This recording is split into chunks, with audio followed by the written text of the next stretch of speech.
Paradoks terbesar dari ekonomi yang desentral saat ini adalah exchange terpusat memproses sebagian besar pertukaran aset lintas blockchain. Padahal sistem ekonomi yang tahan sensor itu butuh exchange desentral atau singkatannya seperti biasa kita kenal DEX. Memang sudah ada banyak saat ini DEX seperti Uniswap, SushiSwap, dan kawan-kawannya. Tapi kebanyakan dari mereka ini hanya mendukung segelintir aset dari satu blockchain. Jadi kayak setiap blockchain itu harus punya DEX-nya sendiri. Keterbatasan ini membatasi pertumbuhan ekonomi yang desentral. Nah, ada dua nama menarik yang akan kita bahas hari ini agak mendalam sih, yaitu Swap dan Thorchain. Proyek seperti apakah mereka? Apakah patut kita coba? Dan bisakah dipercaya untuk menginvestasikan uang? Temukan jawaban semuanya itu di video hari ini. Oke, let's go!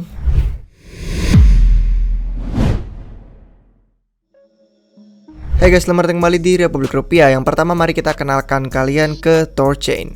Thorchain adalah protokol likuiditas desentral yang memungkinkan perdagangan aset kripto dari blockchain yang sama sekali berbeda tanpa memerlukan izin. Thorchain didirikan oleh sekelompok pengembang anonim pada tahun 2018.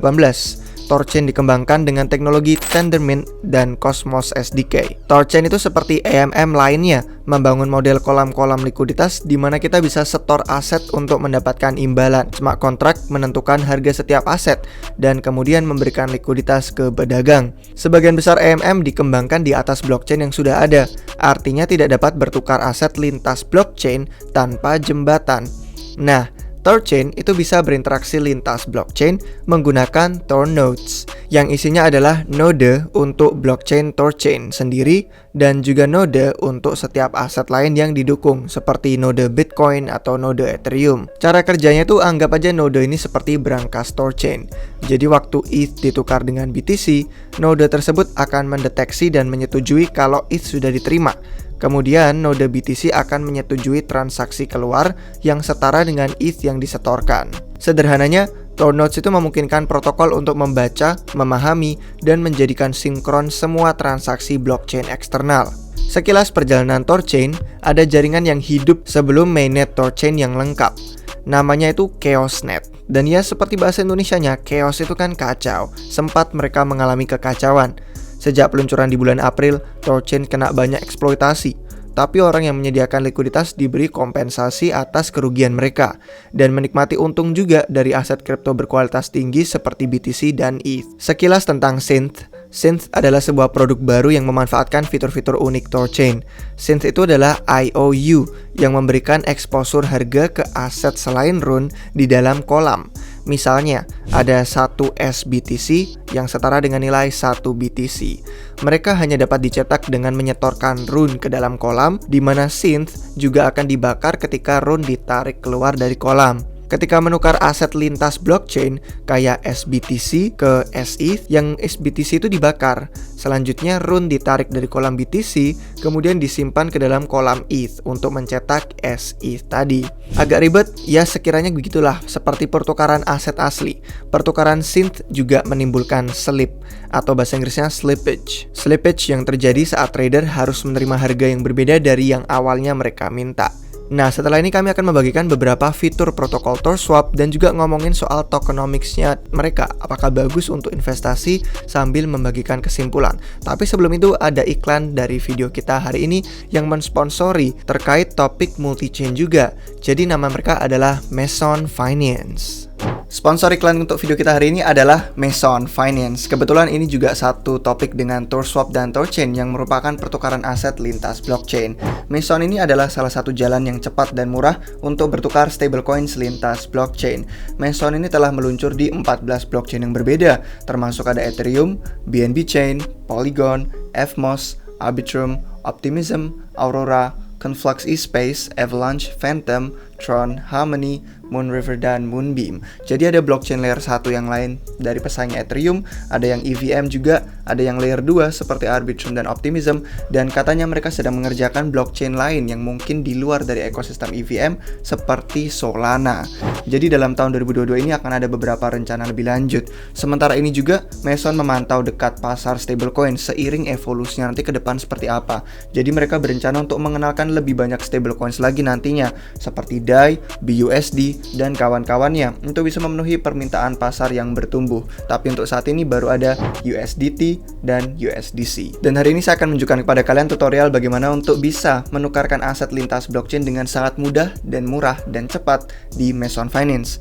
Yang pertama, kalau sudah masuk di website ini, kalian tinggal hubungkan wallet, tinggal bisa pakai MetaMask. Kalau sudah terhubung, kalian bisa menggunakan jaringan yang kalian pilih. Dimanapun kalian punya aset USDT atau USDC, kemanapun kalian ingin memindahkannya antar blockchain, kalian tinggal pilih saja yang sesuai. Yang di sini kita bisa berikan contoh Polygon.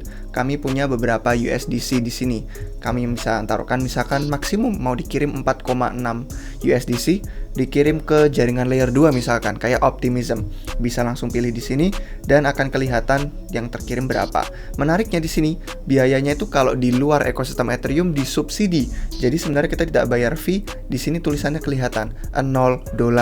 Langsung bisa kita pencet swap untuk bertukar aset. Nah, yang perlu kalian perhatikan adalah akan ada dua approval yang perlu kita berikan. Yang pertama adalah untuk approve untuk melanjutkan pertukaran ini. Jadi kita bisa di sini approve. Kalau misalkan kalian masih belum yakin tentang beberapa proyek, kalian bisa custom amount-nya. Misalkan hanya sejumlah aset yang ingin kalian kirimkan. Jadi mereka nggak punya izin untuk mengambil lebih banyak dari itu. Di sini kelihatan kalian akan diminta izin untuk mengakses USDC dan tinggal confirm. Setelah itu kalian akan melihat bukti rangkumannya. Yang di swap berapa, biayanya 0, jadi totalnya segitu dan akan masuk ke jaringan tujuannya segitu. Terus kalian bisa tinggal confirm. Berikutnya seperti biasa kalian akan diminta tanda tangan seperti penggunaan dompet pada umumnya. Kalian tinggal tanda tangan transaksi itu untuk melanjutkan. Ada dua langkah di sini yang mereka lakukan. Yang pertama itu ada request pertukaran tadi, jadi dikasih ke Meson untuk diproses. Kemudian yang kedua untuk release fund, artinya dananya dilepaskan ke jaringan yang menjadi tujuan transaksi kita tadi. Jadi silakan menunggu di sini, ada beberapa menit yang perlu kalian tunggu. Setelah terkonfirmasi yang pertama, kita bisa tanda tangani untuk rilis pertukaran ini ke jaringan tujuan tadi, seperti yang saya bilang. Setelah itu kalian akan melihat tanda di atas ini, swap successfully, artinya transaksi sudah berhasil, dan kalian bisa melihat nanti untuk transaksi ID-nya ada di bawah sini. Ya, jadi kalau sudah berhasil nanti ada tulisan swap successful dan kalian akan melihat gambar yang bisa kalian save setelah bukti ini selesai. Terus kalian bisa juga kalau mau share ke medsos, ke Twitter, itu ada tombolnya, langsung bisa kalian pencet di sini untuk menunjukkan aplikasi Meson Finance yang kalian gunakan. Jadi kalau misalkan kalian tertarik, kalian bisa cek link di deskripsi di bawah ini untuk cari tahu lebih lanjut tentang Meson Finance, dan kalian bisa mencoba sendiri cara untuk bertukar aset lintas blockchain dengan murah, mudah, dan mulus. Terima kasih untuk sponsor video kita hari ini dari Meson Finance. Kita bisa lanjut ke videonya hari ini yuk. Berikutnya mari kita lihat fitur-fitur protokol TorSwap. Si TorSwap itu beda lagi dengan Thorchain. TorSwap ini adalah agregator DEX lintas blockchain yang dibangun di jaringan Thorchain. Agregator ini mendukung aset kripto dari blockchain yang berbeda dalam bentuk aslinya, tanpa bergantung pada versi yang dijembatani atau versi yang dibungkus. TorSwap itu menawarkan fitur tambahan di luar dari Thorchain. Mari kita lihat beberapa di bawah ini. Pertama ada pertukaran lintas chain. TorSwap itu mendukung aset asli di 8 blockchain. Ada Bitcoin, Ethereum, BNB Chain, Bitcoin Cash, Litecoin, Dogecoin, dan Thorchain. Satunya lagi Terra, tapi ya sekarang sudah nggak relevan lagi kan. TorSwap juga mendukung sejumlah token ERC20 dan BEP2. Dan stablecoin utama juga seperti DAI, USDC, USDT, dan BUSD. Secara total, aset yang tersedia di TorSwap hampir ada $400 miliar saat ini. TorSwap akan memperluas integrasi blockchain lain untuk mendukung rangkaian aset kecil yang lebih luas. Ini nanti dapat membuka miliaran volume dagang tahunan. Fitur kedua ada agregasi DEX lintas blockchain. TorSwap akan memanfaatkan sumber likuiditas dari DEX yang berbeda. Awalnya, Tor Swap akan berintegrasi dengan 1inch untuk mengakses likuiditas di Ethereum, Polygon, dan BNB Chain dengan lebih dari 50 sumber likuiditas. Jadi Tor Swap itu kayak agregatornya agregator yang memberi jenis aset lebih banyak untuk ditukar. Berikutnya ada fitur perlindungan impermanent loss. Impermanent loss itu adalah risiko kerugian finansial yang timbul pada bursa desentral atau DEX. Untuk mengurangi kerugian, DEX itu sering membayar biaya dagang ke kolam likuiditas atau memberi airdrop kepada LP. Tor Swap itu melindungi pengguna dengan Impermanent Loss Protection atau IPL. Program ini menjamin bahwa si LP akan selalu lebih diuntungkan daripada dia cuma megang aset dasarnya. Perlindungan IPL ini dibayarkan kalau kerugian melebihi pendapatan. Tapi kalau pendapatannya cukup, ya udah nanti hasilnya menjadi subsidi untuk perlindungan tersebut bagi orang lain mungkin atau dia di masa depan nanti. Fitur berikutnya adalah imbalan kolam likuiditas yang dinamis. Penyedia likuiditas atau LP mendapatkan hadiah dalam bentuk rune dan aset yang terhubung di kolam. Imbal hasilnya terdiri dari biaya dagang dan token yang dijadwalkan terbit seiring waktu. Imbalan ini dihitung untuk penyedia likuiditas setiap blok dan dibayarkan saat mereka menghapus aset-aset dari kolamnya. Saat ini, Tor Swap menawarkan antara 8% dan 25% APY, tergantung kolamnya yang mana. Imbalan ini mungkin akan berkurang saat jaringan semakin matang dan adopsi lebih besar, karena emisi token akan melambat dan hasil imbalannya nanti berasal dari pendapatan biaya-biaya. Fitur terakhir ada API Tor Swap dan dompet Hammer. Tor Swap juga akan memperkenalkan API pihak ketiga yang memungkinkan akses layanan protokol dengan mudah. API ini akan menyertakan fungsi untuk bertukar aset lintas chain di dalam dompet dan untuk pelacak koin seperti CoinGecko agar bisa mengaktifkan pertukaran lintas chain juga. Jadinya transfer likuiditas otomatis ke Thorchain dengan imbal hasil tertinggi yang mirip seperti Yearn Finance. Tadi ada juga Hammer Wallet disebutkan, itu adalah aplikasi seluler yang mendukung pertukaran lintas chain. Hammer akan meningkatkan volume dagang Tor Swap dan nantinya akan menguntungkan anggota komunitas. Dompet Hammer ini bagus untuk masa depan multi-chain yang bisa diakses hanya dalam satu aplikasi HP, memungkinkan manajemen langsung dan pertukaran aset-aset. Tokenomic Rune dan Tor. Mari kita lihat dua token mereka hari ini. Ada Thorchain yang memiliki token Rune dan ada Tor Swap dengan tokennya Tor. Rune itu dirancang untuk memberi insentif likuiditas. Di sisi lain, Tor adalah token tata kelola dan utilitas dari Tor Swap. Kita mulai dengan tokenomicnya Rune. Pasangan aset Rune di kolam likuiditas Thorchain, dalam setiap kolam likuiditas, $1 Rune itu terikat dengan setiap $1 aset lain yang disimpan. Misalnya, $100 dari nilai Bitcoin yang tersimpan dicocokkan dengan $100 Rune. Namun, untuk memastikan keamanan jaringan, Thorchain mengharuskan validator menyetor Rune tambahan. Jadi kayak $2 Rune terikat ke setiap $1 aset lain. Karena itu, setiap $1 aset memiliki jaminan yang lebih dalam bentuk $3 Rune, entah itu dari LP dan dari Tor Nodes. Fitur ini jadinya berdampak signifikan pada harga Rune dan jadi insentif untuk memegang token. Sederhananya gini, semakin banyak likuiditas masuk ke kolam, semakin banyak Rune yang terikat. Akhirnya mengurangi supply Rune dan itu menambah nilai bagi para pemegang token.